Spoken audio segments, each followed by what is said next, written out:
shahideislam.com اس web site پر آپ سن سکتے ہیں شہید اسلام مولانا محمد یوسف لدھیانوی رحمہ اللہ کی آواز میں درس قرآن، درس حدیث اور اصلاحی مواعظ۔ خالق و کلی شیء، ہر چیز کے پیدا کرنے والا، ہر چیز اس کی مخلوق اور وہ سب کا خالق۔ جبکہ شہید اسلام کی تصانیف آن لائن پڑھ بھی سکتے ہیں۔ اس کے علاوہ اس ویب سائٹ پر آپ سن سکتے ہیں ممتاز علماء کرام کے اصلاحی بیانات۔ اسی لیے اللہ پاک جل شانہ نے قرآن کریم میں اعلان کر دیا، فرمایا قل اطیعوا اللہ والرسول۔ www.shahideislam.com ونشهد ان لا اله الا الله وحده لا شريك له ونشهد ان سيدنا ومولانا محمدا عبده ورسوله صلى الله تعالى عليه وعلى آله وأصحابه وبارك وسلم تسليما كثيرا كثيرا. أما بعد، مواعظ النبي صلى الله عليه وسلم. أخرج ابن حبان في صحيحه واللفظ له والحاكم وصححه عن أبي ذر رضي الله تعالى عنه قال قلت يا رسول الله ما كانت صحف إبراهيم؟ قال كانت أمثالا كلها أيها الملك المسلط المبتلى المغرور إني لم أبعثك لتجمع الدنيا بعضها ببعض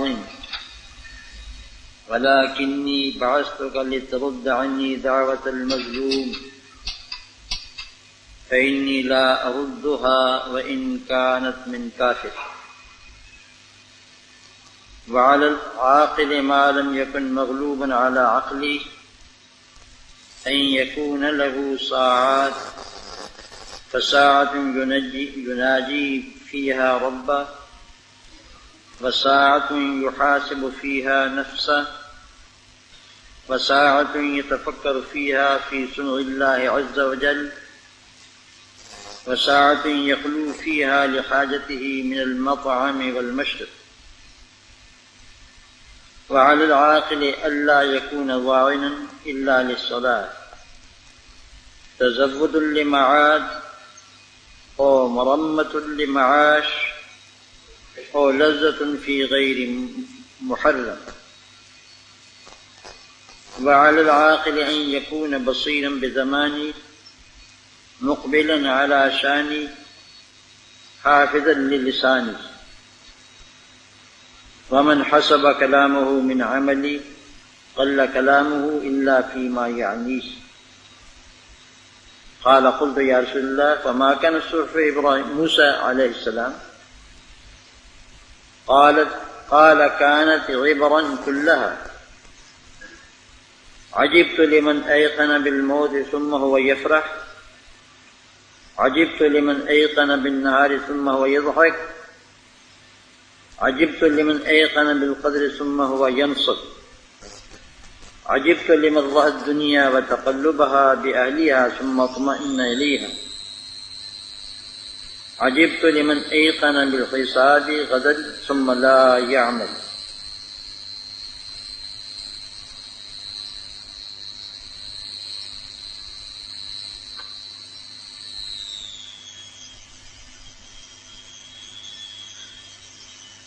حضرت صلی اللہ علیہ وسلم اور حضرات خلفائے راشدین، ان کے خطبات حضرت نے جمع فرمائے تھے، ان کا میں نے ترجمہ کیا اور یہ سلسلہ کئی سال سے چل رہا تھا۔ آگے کچھ دوسرے حضرات کے بھی خطبات ہیں، لیکن ان کو چھوڑتا ہوں۔ آج نیا عنوان شروع کر رہا ہوں، مواعظ النبی صلی اللہ علیہ وسلم و اصحابہ، حضرت صلی اللہ علیہ وسلم اور حضرات صحابہ کرام رضوان اللہ علیہ مجمعین کے نصیحت آمیز کلمات اور ارشادات۔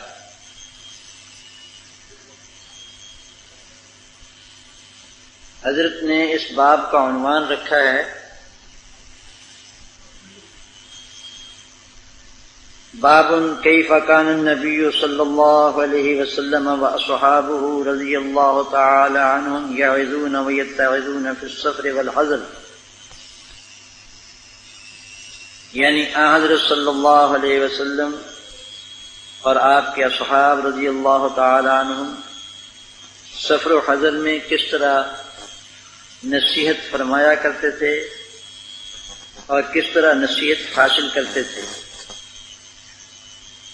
وَكَيْفَ كَانُوا يَصْرِفُونَ النَّظْرَ عَنْ ظَوَاهِرِ الدُّنْيَا وَلَذَّاتِهَا إِلَى نَعِيمِ الْآخِرَةِ وَآلَائِهَا، اور یہ حضرات کس طرح دنیا کے ظواہر اور اس کی لذتوں سے نظروں کو ہٹا کر آخرت کی نعمتوں اور وہاں کی لذتوں کی طرف پھیرتے تھے۔ وَيُحَذِّرُونَ اللَّهَ تَحْذِيرًا تَذْرَفُ بِهَا الْعُيُونُ وَتُوجَلُ بِهَا الْقُلُوبُ، اور یہ حضرات اللہ تعالی سے ڈراتے تھے ایسا ڈرانا جس سے آنکھیں بہہ پڑتی تھیں اور جس سے دل کانپ جاتے تھے۔ كَأَنَّ الْآخِرَةَ تَجَلَّتْ بَيْنَ أَيْدِيهِمْ، گویا کہ آخرت ان کے سامنے متجلی ہو گئی تھی، روشن ہو گئی تھی، ظاہر ہو گئی تھی۔ وَأَحْوَالُ الْمَحْشَرِ تَبَدَّتْ بِأَعْيُنِهِمْ، اور محشر کے حالات ان کی آنکھوں کے سامنے آ گئے تھے۔ وَكَيْفَ كَانُوا يَأْخُذُونَ بِأَيْدِي الْأُمَّةِ الْمُحَمَّدِيَّةِ، اور یہ حضرات امت محمدیہ کی کس طرح دستگیری فرماتے تھے، بِغِذَاتِهِمْ، اپنے مواعظ کے ذریعے، يُوَجِّهُونَ وُجُوهَهَا إِلَى فَاطِرِ السَّمَاوَاتِ وَالْأَرْضِ، کہ ان کو متوجہ کرتے تھے آسمانوں اور زمین کے پیدا کرنے والے کی طرف۔ وَيَقْتَلِعُونَ بِهَا شَرَائِنَ الشِّرْكِ الْجَلِيِّ وَالْخَفِيِّ، اور ان مواعظ کے ذریعے سے شرک جلی اور شرک خفی کی رگیں اور جڑیں دلوں سے اکھاڑتے تھے۔ مطلب یہ کہ سفر و حضر میں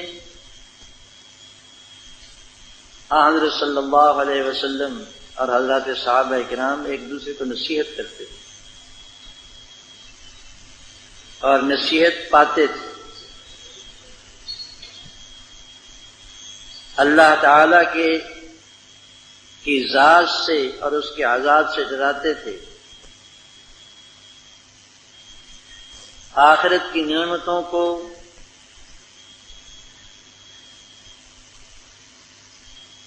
ایسا محسوس کرتے تھے گویا ان کے سامنے ہیں، اور دنیا کی لذتوں اور نعمتوں سے بے رغبتی دلاتے تھے۔ محشر میں جو حالات ہمارے سامنے آنے والے ہیں ان کا ایسا نقشہ کھینچتے تھے گویا وہ ہماری آنکھوں کے سامنے اب ہے، اور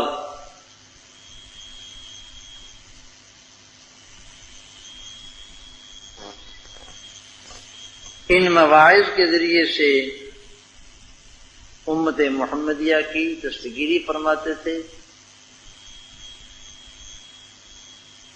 اور ان کو آسمان و زمین کے خالق کی طرف متوجہ کر کے شرک جلی اور شرک خفی کی جڑیں دلوں سے اکھاڑتے تھے۔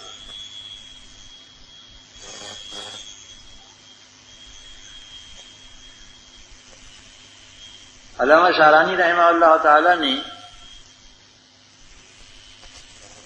تنبیہ المقترین میں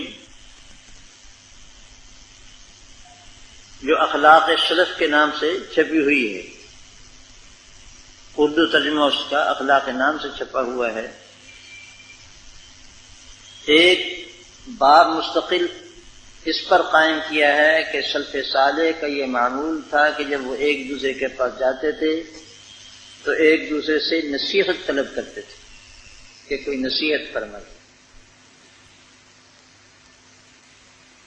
اور پھر متعدد حضرات کی نصیحتیں وہاں ذکر فرمائی ہیں۔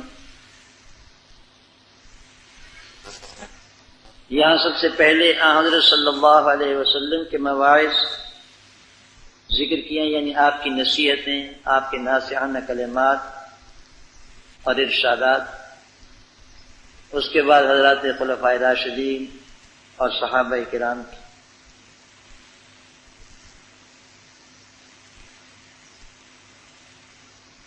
اللہ تعالی ہمیں اس کی توفیق عطا فرمائے کہ ہم ان مواعظ شریفہ کو اپنے دل پر لکھیں، صرف ایک کان سے سن لینا اور دوسرے سے نکال دینا یہ نہ ہو، اور وقتی طور پر صرف گرمی محفل سے کا کام نہ لیا جائے ان سے، بلکہ یہ وہ کلمات طیبات ہیں جو نبوت کے معدن سے نکلے ہوئے، وہ جواہر و موتی ہیں جس کو نبوت کے سمندر نے اچھالا ہے۔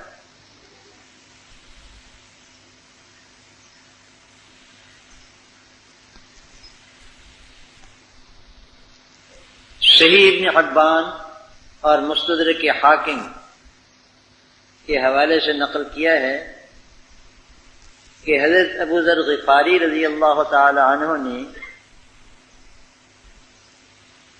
ارشاد فرمایا کہ میں نے حضرت صلی اللہ علیہ وسلم سے عرض کیا کہ یا رسول اللہ، قرآن کریم میں صحف ابراہیم و موسیٰ کا ذکر آتا ہے،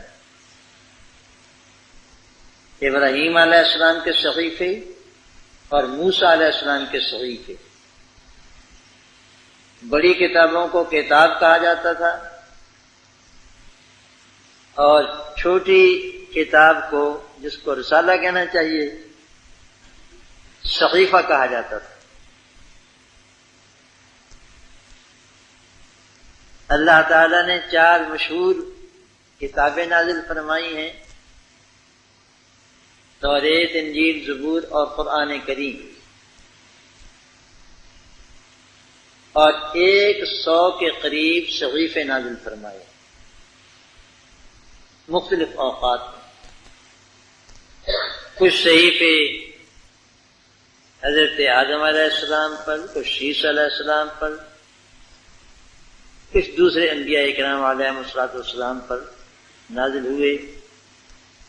ان میں سے صحف ابراہیم و موسیٰ کا ذکر آیا ہے قرآن کریم میں، یعنی وہ صحیفے جو حضرت ابراہیم علیہ السلام پر نازل ہوئے،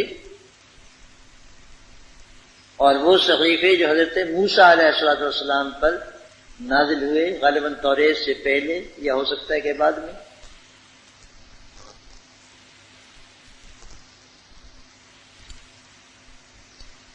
تو حضرت ابو ذر غفاری رضی اللہ تعالیٰ عنہ فرماتے ہیں کہ میں نے عرض کیا یا رسول اللہ،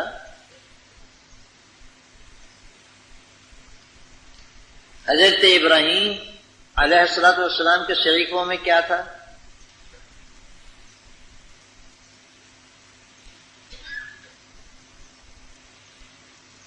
ارشاد فرمایا کہ سب کے سب ضرب الامثال تھی، یعنی ایسے فقرے جن کو ضرب الامثال کے طور پر ہمیشہ استعمال کیا جائے۔ ان میں سے حضرت صلی اللہ علیہ وسلم نے یہاں 5 کا ذکر فرمایا۔ www.shahideislam.com ایک یہ کہ ایھا الملک المسلط المبتلی المغرور، اے بادشاہ جو لوگوں کی گردنوں پر سوار ہے اور جو اس میں مبتلا کیا گیا ہے اور جو دھوکے میں پڑا ہوا ہے، میں نے تجھ کو اس لیے مقرر نہیں کیا لوگوں پر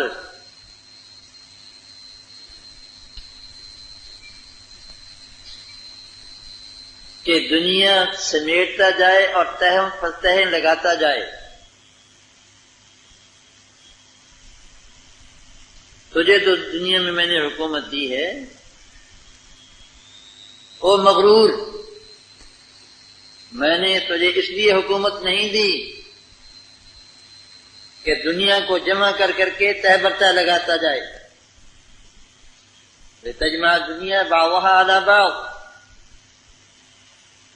میں نے تجھے دنیا پر اس لیے مقرر کیا ہے، مسلط کیا ہے تاکہ تو کسی مظلوم کی بددعا مجھ تک نہ پہنچنے دے۔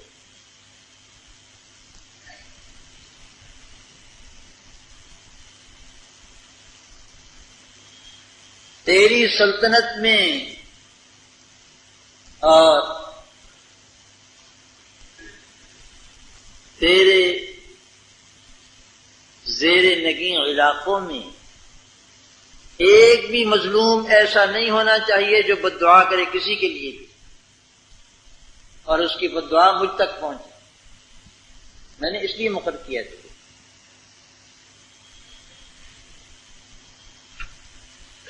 اس لیے کہ جب کوئی مظلوم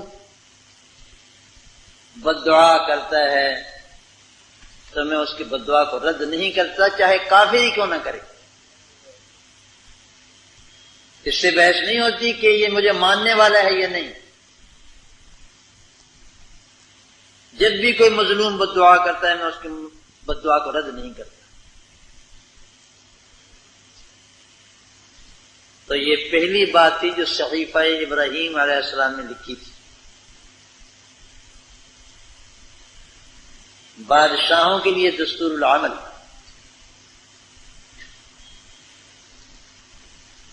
کہ عادل اور منصف بادشاہ وہ ہے جس کی رعایا میں کوئی کسی پر ظلم نہ کرے، کوئی کسی کے ساتھ زیادتی نہ کرے، اور کسی کو مظلوم کو ظالم کے خلاف اللہ تعالی کی بارگاہ میں شکایت کرنے کا موقع نہ ملے۔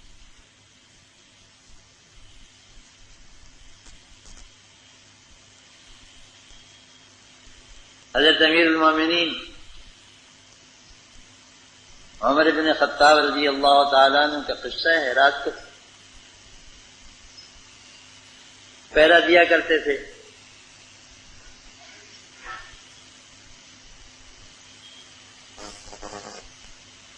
ایک بڑھیا کے گھر سے آواز آ رہی تھی بچوں کے رونے کی۔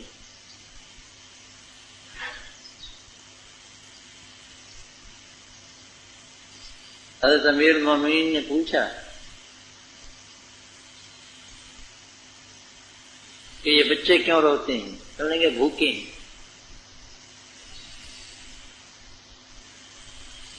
اور یہ ہنڈیا چڑھی ہوئی ہے چولہے پر، کہنے لگے پانی میں پتھر ڈال کر کے چولہے پر چڑھا دیا ہے تاکہ بچوں کو اطمینان رہے کہ ہانڈی پک رہی ہے۔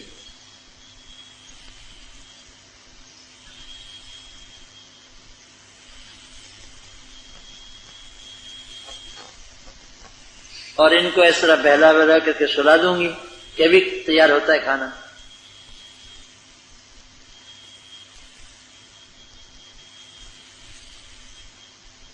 فرمانے لگی بڑی بھی تو انہیں عمر کو نہیں بتایا خلیفہ کو نہیں بتایا امیر المومنین کو، وہ بندوبست کرتے تمہارے کھانے پینے کا؟ کہ میرا فرض تھا کہ اس کو بتاتی، یا اس کا فرض تھا کہ رعایا کا پتہ کرتا؟ یہ میرا فرض تھا۔ اس نے پہچانا نہیں۔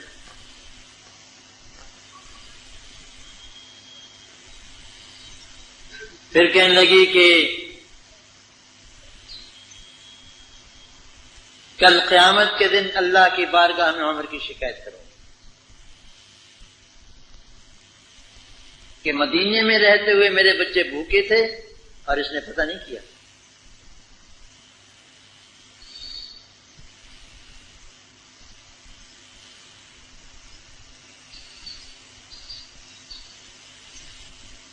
حضرت عمر رضی اللہ تعالیٰ عنہ چپکے سے وہاں سے کھسکائے،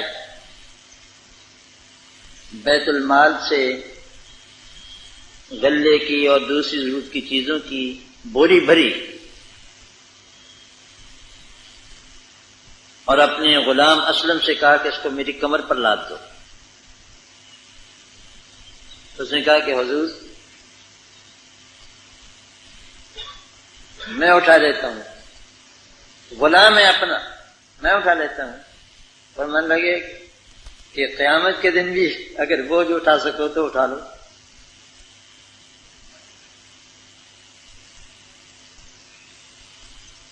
لیکن اگر قیامت کے دن یہ بوجھ عمر کو اٹھانا ہے تو اس کو ابھی اٹھانے دو۔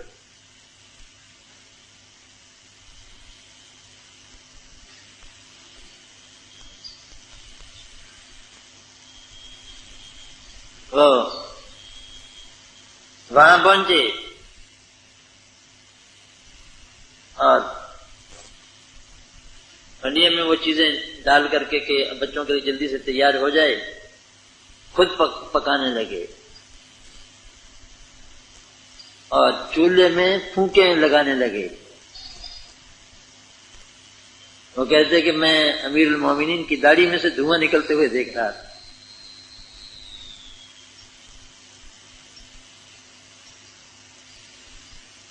جب کھانا تیار ہو گیا، ان بچوں کو کھلایا گیا تو دروازے پر ٹھہر گئے اور فرمایا کہ جس طرح میں نے ان کو روتے ہوئے دیکھا تھا، چاہتا ہوں کہ ان کو ہنستے ہوئے بھی دیکھوں۔ اور اس خاتون سے فرمایا کہ تم کل آنا، میں تمہارا مستقل بندوبست کروں گا، لیکن اللہ کی بارگاہ میں شکایت نہ لگا۔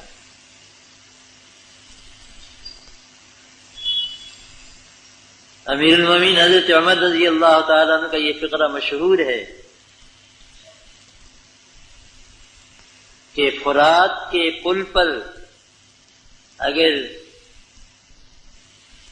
کوئی سوراخ ہو جائے اور اس میں کسی گزرنے والی بکری کا پاؤں پھنس جائے اور اس کو نقصان پہنچے تو مجھے اندیشہ ہے کہ عمر سے قیامت کے دن اس کے بارے میں سوال ہوگا۔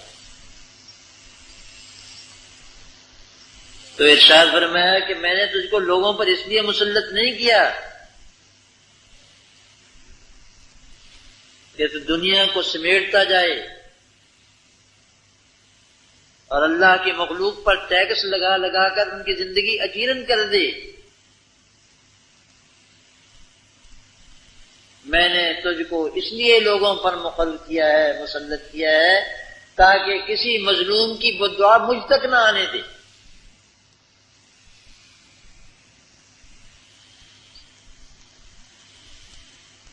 جس رعایا میں مظلوم بددعائیں کرتے ہوں، وہاں حاکم کا کیا فائدہ ہے؟ انصاف کا کیا فائدہ ہے؟ عدالتوں کا کیا فائدہ ہے؟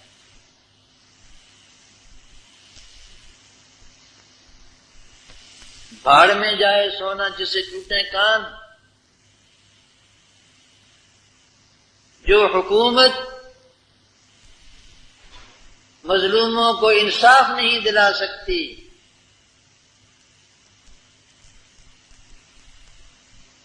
اور جو عدالت بیچارے پسے ہوئے لوگوں کو انصاف نہیں دلا سکتی، ایسی حکومت کا اور ایسی عدالت کا کوئی فائدہ نہیں ہے، لغو لا یعنی۔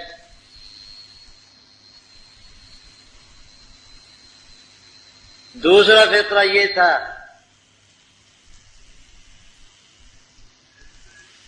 کہ ایک عقل مند آدمی جو مغلوب العقل نہ ہو، پاگل، بے ہوش، مدہوش، دیوانہ، ایک عاقل جو مغلوب العقل نہ ہو، اس کے اوقات تقسیم ہونے چاہیے۔ ضروری ہے کہ اس کے لیے ساعات ہوں، چند وقت اوقات مقرر ہوں، ایک وقت ہو جس میں وہ اپنے رب سے مناجات کرے۔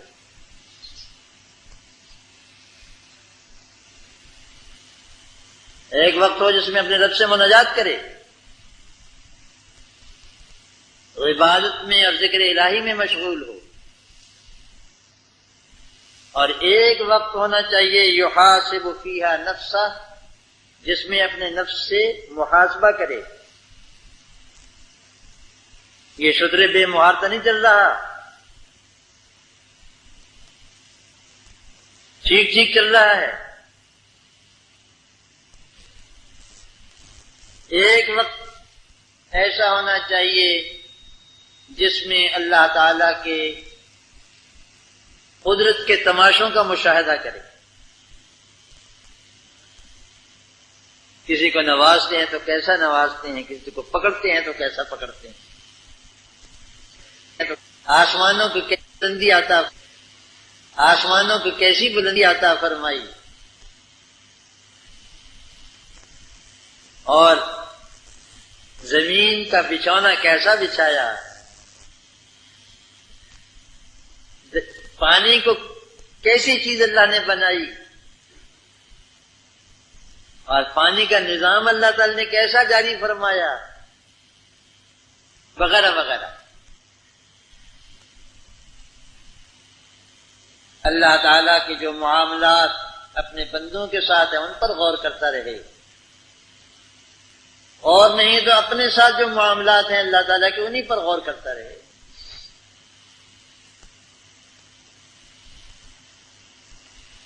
وَفِي أَنفُسِكُمْ أَفَلَا تُبْصِرُونَ، تمہاری ذات میں بھی اللہ تعالیٰ کی قدرت کے دلائل موجود ہیں، تمہیں نظر نہیں آتا، دکھتے نہیں، اللہ تعالیٰ فرماتے ہیں۔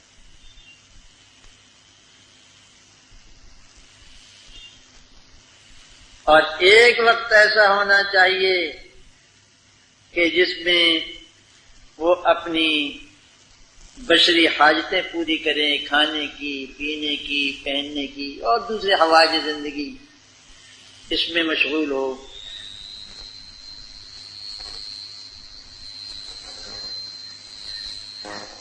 تیسرا فقرہ یہ تھا کہ عاقل پر لازم ہے کہ وہ سفر کرے تو اس کے 3 مقاصد میں سے ایک مقصد ہونا چاہیے۔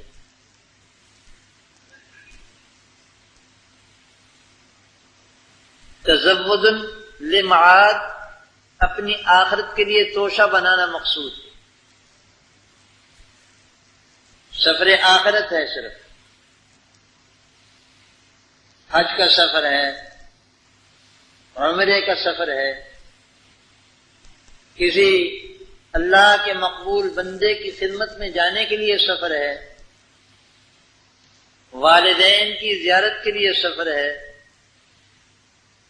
طلب علم کے لیے سفر ہے،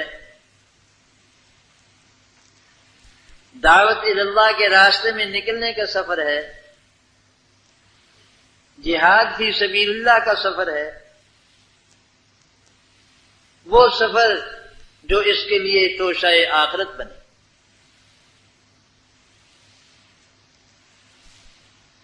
اور یا مرمت للمعاش، اپنی معیشت کو درست کرنے کے لیے،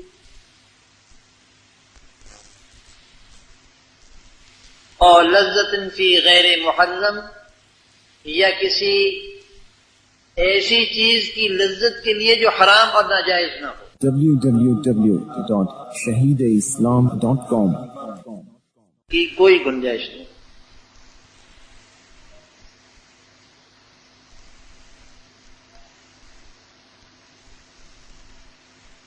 ایک فقرہ یہ تھا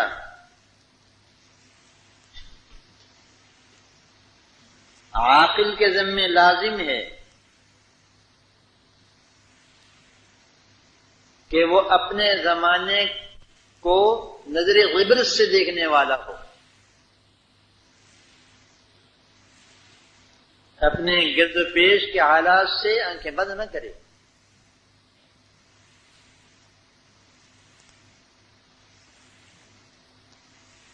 اور اپنی حالت کی طرف متوجہ رہے. جیسے کسی کو کہتے ہیں کہ تجھ کو پڑھائی کیا پڑی، اپنی نبیڑ تو. www.shahideislam.com اپنی طرف متوجہ رہے، اپنے کام میں لگا رہے کہ اس کے دین کو کوئی نقصان نہ پہنچے، اپنے عیوب کی اصلاح کرے، اپنی طاعتوں کو درست کرے،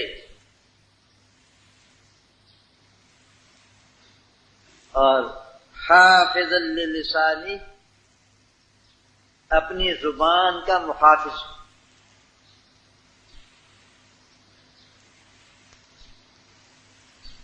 اس کی زبان کینچی کی طرح کاٹتی نہ چلی جائے، بلکہ جو بات کہے سوچ سمجھ. اور اسی کے ساتھ بھی ہے کہ جو شخص کے اپنے عمل کو، اپنے کلام کو بھی اپنے عمل میں سے سمجھتا ہے، یعنی جو انسان اعمال کرتا ہے ان میں یہ باتیں کرنا بھی شامل ہے. ہمارا کلام بھی ہمارے اعمال میں شامل ہے. قل کلامہ الا فیما یعنی، وہ بہت کم باتیں کرے گا سوائے ان چیزوں کے جو ان کے مقصود کی، ضرورت کی. لا یعنی باتوں میں مشغول نہیں ہوگا. جو شخص اپنے کلام کو بھی اپنا عمل سمجھتا ہے وہ لا یعنی میں مشغول نہیں ہوگا.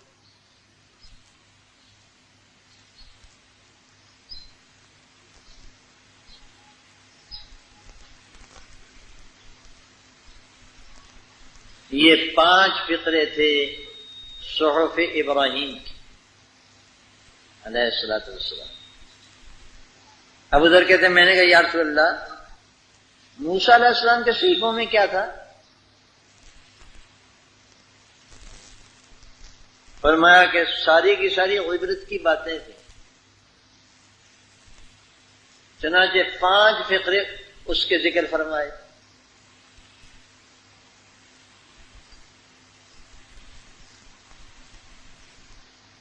نمبر 1، عجبت لمن ایقن بالموت ثم هو یفرح، مجھے تعجب ہوتا ہے اس شخص پر جس کو موت کا یقین ہے اور پھر وہ خوش بھی ہو رہا ہے.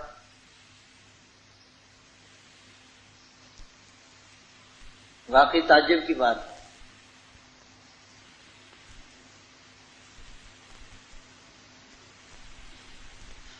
دفن خود صدہ کیے زیر زمین پھر بھی مرنے کا نہیں تجھ کو یقین. خواجہ صاحب نے فرمایا دفن خود خواہ کی، صدہ کیے زیر زمین، سینکڑوں آدمی اپنے ہاتھ سے دفن کیے ہیں، پھر بھی مرنے کا نہیں تجھ کو یقین. ایک گھر میں ایک موت واقع ہو جاتی ہے تو کیسا غم ہوتا ہے.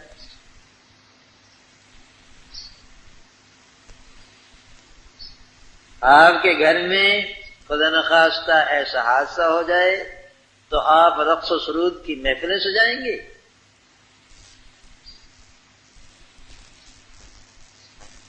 ٹی وی پر ڈرامے دیکھیں گے؟ یہ تمہارے گھر میں موت ہونے وقت پر ہے ساری خوشیاں بھول جاتی ہیں، اور جس دن تمہیں موت آئے گی اس دن تمہیں نہیں آئے گی۔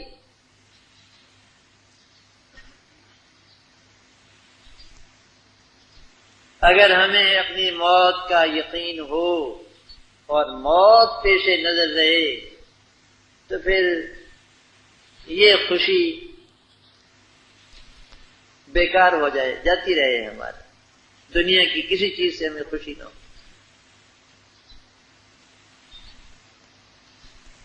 تو صحف موسیٰ علیہ السلام کا پہلا فقرہ ہے کہ مجھے تعجب ہے اس شخص پر جس کو موت کا یقین ہے اور پھر وہ خوش بھی ہوتا ہے، کھلکھلاتا ہے، ہنستا ہے۔ اور دوسرا فقرہ ہے عجبت لمن ایقن بالنار ثم یضحک، مجھے تعجب ہے اس شخص پر جس کو دوزخ کا یقین ہے پھر اس کو ہنسی بھی آتی ہے۔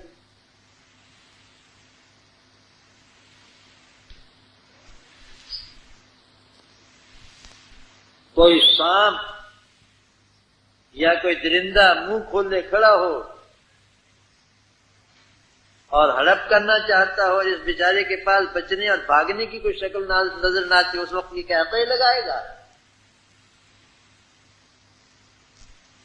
یا ہوش اڑ جائیں گے۔ جہنم منہ کھولے کھڑی ہے،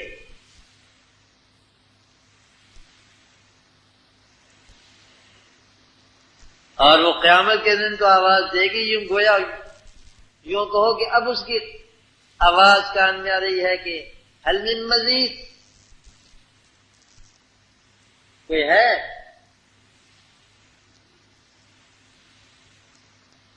جو مجھے دیا جائے۔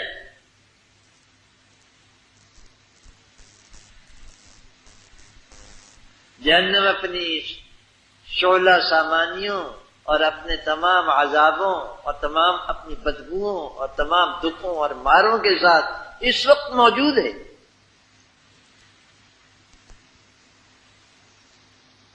اور وہ اپنے بیٹوں کی منتظر ہے۔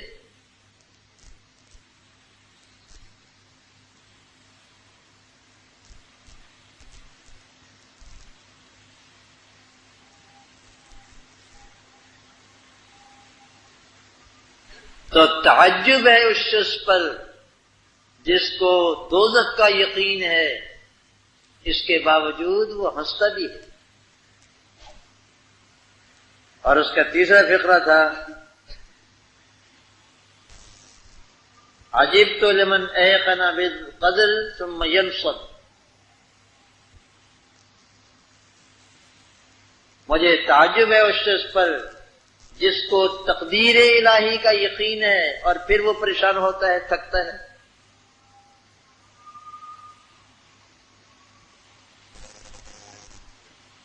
تم جہاں چاہو جو چاہو کر لو، جہاں چاہو چلے جاؤ، آسمان کے تارے توڑ لاؤ یا زمین کے خزانے کھود ڈالو، لیکن تمہیں ملے گا اتنا ہی جتنا تمہارے لیے لکھ دیا ہے، اتنا ہی ملے گا۔ ایک دانہ بھی نہ کم کر سکتے ہو نہ زیادہ۔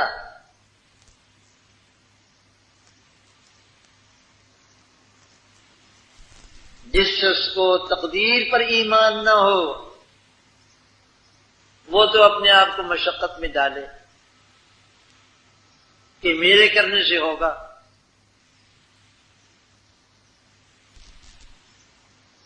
لیکن جس شخص کو ایمان بالقدر ہو، تقدیر پر ایمان ہو، وہ نہیں پریشان ہوگا اور حکم الہی سمجھ کر کرے گا۔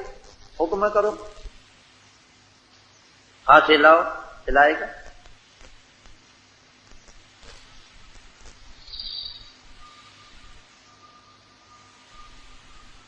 بزرگ فرماتے ہیں کہ ہماری مثال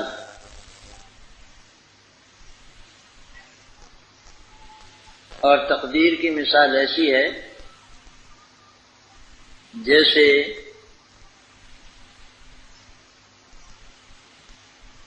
گارڈ ریل کے ڈرائیور کو ہری جھنڈی دکھاتا ہے، ریل چل پڑتی ہے، سرخ جھنڈی دکھاتا ہے، رک جاتی ہے۔ اب میرے جیسا ناواقف آدمی یوں سمجھے گا کہ یہ جھنڈی بڑی کراماتی ہے گارڈ کی، باوجود ہے کہ ریل کی آنکھیں بھی نہیں ہیں لیکن اس کے باوجود اس جھنڈی کو دیکھ بھی لیتی ہے، اور عجیب و غریب اس میں طاقت ہے کہ جھنڈی ہلاتے وہ چلنی پڑتی ہے، گاڑی چل پڑتی ہے، سبز جھنڈی دیکھ کر گاڑی چل پڑتی ہے اور سرخ جھنڈی دیکھ کر گاڑی رک جاتی ہے۔ ہمارے جیسے بچے تو یہی سمجھیں گے، لیکن جو حقیقت شناس ہوگا بالغ، وہ یہ سمجھے گا کہ یہ گاڑی کو چلانا یا اس کو روکنا یہ ایک جھنڈی کا کرشمہ نہیں، بلکہ ایک اصطلاح مقرر کر لی ہے ڈرائیور کے درمیان اور گارڈ کے درمیان کہ جب ہری جھنڈی دی جائے گی تو ڈرائیور گاڑی چلا دے گا، اور سرخ جھنڈی دی جائے گی تو روک دے گا۔ اکابر فرماتے ہیں کہ ہمارے کسب، ہماری محنت اور ہماری کمائی اور ہماری دعائیں، ہماری التجائیں، یہ سب جھنڈی ہے، اس سے کچھ نہیں ہوتا، گاڑی نہیں چلتی۔ گاڑی چلانا تو اس ڈرائیور کا کام ہے۔ ہاں ایک اصطلاح مقرر کر لی کہ تم ایسا کرو گے تو ہم ایسا کر لیں گے۔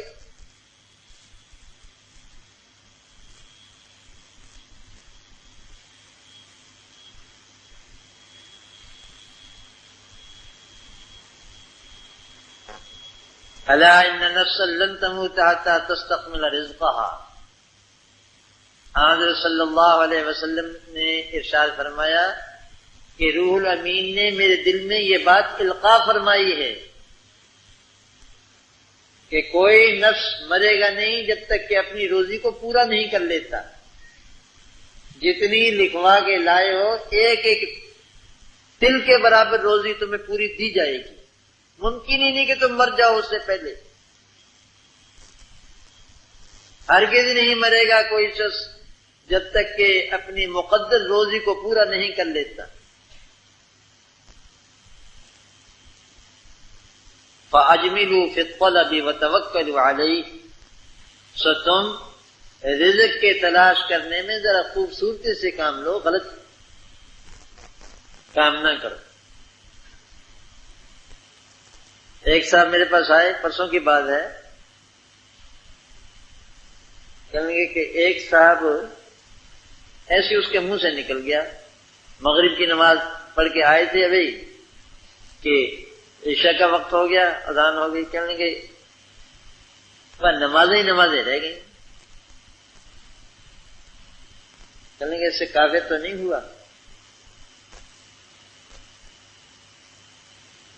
لا الہ الا اللہ۔ میں نے اس کو سمجھایا کہ بزرگ یوں فرماتے ہیں کہ اللہ تعالی نے دن کے دو حصے کیے ہیں، ایک حصہ دوپہر سے پہلے پہلے کا ہے، یہ تمہاری معاش کے لیے رکھ دیا، اور ایک حصہ دوپہر کے بعد کا ہے، یہ تمہاری معاد کے لیے رکھ دیا، عبادت کے لیے، اپنی آخرت کی تیاری کے لیے۔ دن ڈھل رہا ہے نا، تو تمہاری زندگی کا بھی دن ڈھل رہا ہے، اب تیاری کرو۔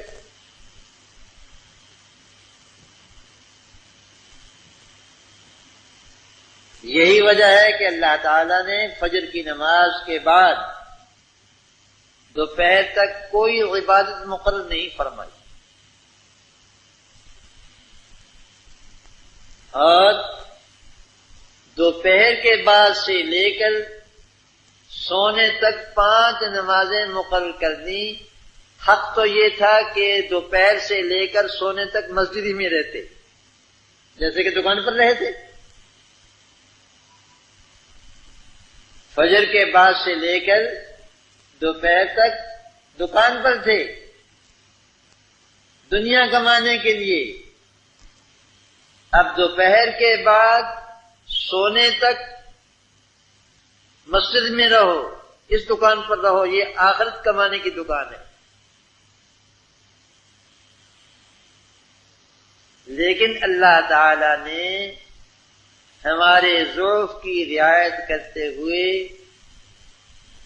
ہمیں اس کی اجازت دے دی کہ یہ وقت بھی تم اپنی ضروریات کے لیے استعمال کر سکتے ہو۔ www.shahideislam.com تو تمہیں تو نظر یہ آتا کہ پیدل پہ 5 نمازیں آ گئیں، ٹکنے نہیں دیتے۔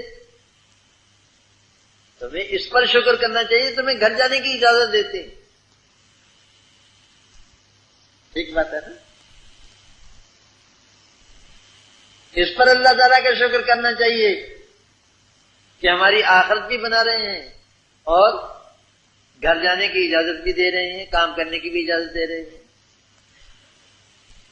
ہمارے حضرت ڈاکٹر صاحب نبر اللہ مرخذ فرمایا کرتے، ڈاکٹر عبدالحی صاحب فرمایا کرتے کہ مسلمان 24 گھنٹے نماز میں رہتا ہے۔ عجیب لطیفہ فرماتے کہ 24 گھنٹے نماز میں رہتا ہے مسلمان، اس لیے کہ رسول اللہ صلی اللہ علیہ وسلم کا ارشاد گرامی ہے کہ بندہ نماز میں رہتا ہے جب تک کہ وہ نماز کا انتظار کرتا رہے۔ تو مسجد میں آ کر کے بیٹھ گئے، ظہر کی نماز کے لیے، جمعے کی نماز کے لیے آگے بیٹھ گئے، 1 گھنٹہ 1.5 گھنٹہ پہلے سے آئے ہوئے ہیں، یہ پورا وقت تمہارا نماز میں لکھا گیا، اس لیے کہ تم نماز کے انتظار میں بیٹھے۔ حضرت فرماتے اور مسلمان جب ظہر کی نماز پڑھ کے جاتا ہے تو اس انتظار میں لگ جاتا ہے کہ مجھے عصر کے لیے آنا ہے، عصر پڑھ کے جاتا ہے تو اس انتظار میں لگ جاتا ہے کہ مجھے مغرب کے لیے آنا ہے، مغرب کے بعد عشاء کے انتظار میں، اور عشاء کے بعد سو جاتا ہے لیکن اس انتظار میں کہ مجھے فجر کے لیے اٹھنا ہے، اور فجر کے بعد اپنے کام کاج کے لیے چلا جاتا ہے لیکن اس انتظار میں کہ مجھے ظہر کے لیے جانا ہے۔ تو فرمایا 24 گھنٹے نماز ہی نماز میں رہتا ہے یہ، اور بالکل صحیح فرمایا حضرت۔ اگر نماز کا اہتمام اور نماز کی فکر ہمیں لگ جائے، ہم ایک نماز کے بعد دوسری نماز کے منتظر رہا کریں، تو اللہ تعالیٰ کی عنایت اور مہربانی سے تمہارا پورا وقت نماز ہی میں صرف کیا جائے گا، لکھا جائے گا۔ تو یہ مزید عنایت ہو گئی کہ ہمیں گھر جانے کی بھی اجازت دے دی، کام کرنے کی بھی اجازت دے دی، اور ساتھ ہی کہہ دیا کہ تمہاری یہ نماز کا وقت لکھ دیں گے، تمہاری حاضری لگا دیں گے۔ ہم یوں سمجھیں گے کہ ظہر سے لے کر سونے تک تم نماز ہی میں رہے،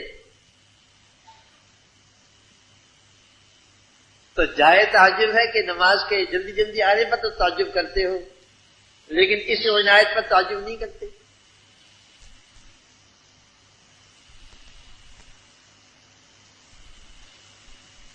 تو رزق کے تلاش کرنے کے لیے بھی اپنا وقت مقرر کرو بھائی۔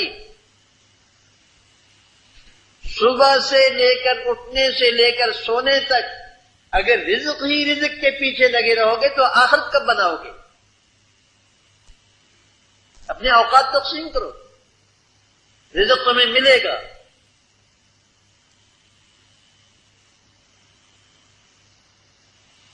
اور حدیث شریف میں فرمایا ان الرزق لا يطلب العبد كما يطلبه اجله، رزق بندے کو اس طرح تلاش کرتا ہے جیسے کہ اس کی موت اس کو تلاش کرتی ہے۔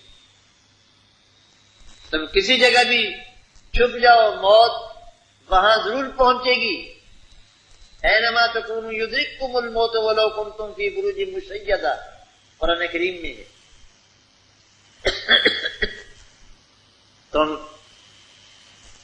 مضبوط قلعوں میں پناہ لے لو، شیشے کا مکان لے کر اس میں بند ہو جاؤ، موت وہاں بھی پہنچ جائے گی۔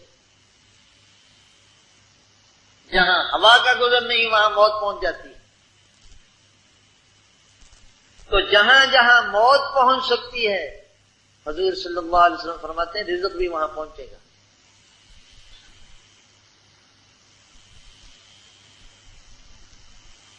تو مشہور ہے کہ موسیٰ علیہ السلام نے کہا تھا کہ یا اللہ آپ مجھے یاد بھی فرماتے ہیں۔ ایسا قصہ ہے، فرمایا موسیٰ اس چٹان پر پتھر مارو، مارا، اس کے اندر سے ایک کیڑا نکلا، کیڑے کے منہ میں سبز پتا تھا۔ فرمایا میں موسیٰ میں چٹان میں اس کیڑے کو نہیں بھولا، تجھے بھول جاؤں گا؟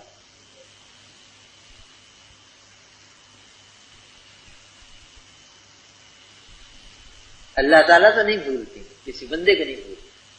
تمہارا رزق پہنچائیں گے، کیوں پریشان ہوتے ہو؟ تو صحیفہ موسیٰ علیہ السلام کا ایک فقرہ یہ تھا کہ مجھے تعجب ہوتا ہے اس شخص پر جس کو تقدیر پر ایمان ہے، یقین ہے، اس کے باوجود خواہ مشقت میں پڑتا ہے بلا وجہ۔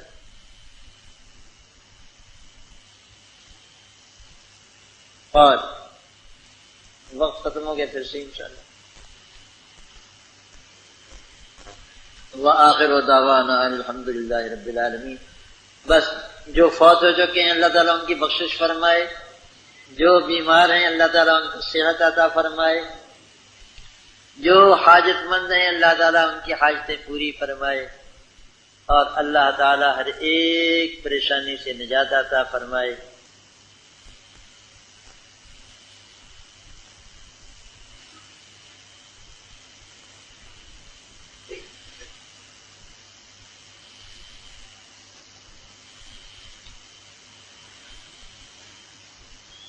موسم سرما میں دن چھوٹے ہوتے ہیں، اس لیے جمعے کی تقریر 12:30 بجے، اذان 1:30 بجے اور نماز 2 بجے کر دی جائے، 1:45 بجے۔ نہ بھائی، تم یوں کہو، یہ تقریر تو خود مقصود نہیں ہے۔ تم یوں کہو کہ تقریر کا وقت کم کر دیا جائے، ہم کر لیں گے، لیکن سردیوں میں تو اور بھی جلدی پڑھنی چاہیے نماز۔ یہ تو میرے بھائی الٹ مشورہ دے رہے ہو۔ گرمیوں میں تو تاخیر کی گنجائش ہے، کیونکہ ظہر کی نماز تاخیر سے پڑھی جاتی ہے، اور سردیوں میں تو حکم ہے کہ زوال ہوتے ہی پڑھو۔ تعجیل کا حکم ہے، ظہر کی نماز کہ جلدی پڑھنے کا حکم ہے سردی کے موسم میں، اور گرمی کے موسم میں ٹھنڈا کر کے پڑھنے کا حکم ہے۔ تو جمعے کا وقت بھی وہی ہے جو ظہر کا وقت ہے، اس لیے گرمیوں میں تو جمعہ 2 بجے پڑھنے کی گنجائش نکل آ سکتی ہے، لیکن سردی میں تو نہیں، یہ تو سنت کے خلاف ہو جائے گا۔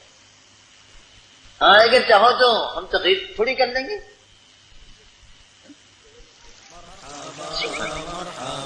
shahideislam.com اس ویب سائٹ پر آپ سن سکتے ہیں شہید اسلام مولانا محمد یوسف لدھیانوی رحمہ اللہ کی آواز میں درس قرآن، درس حدیث اور اصلاحی مواعظ۔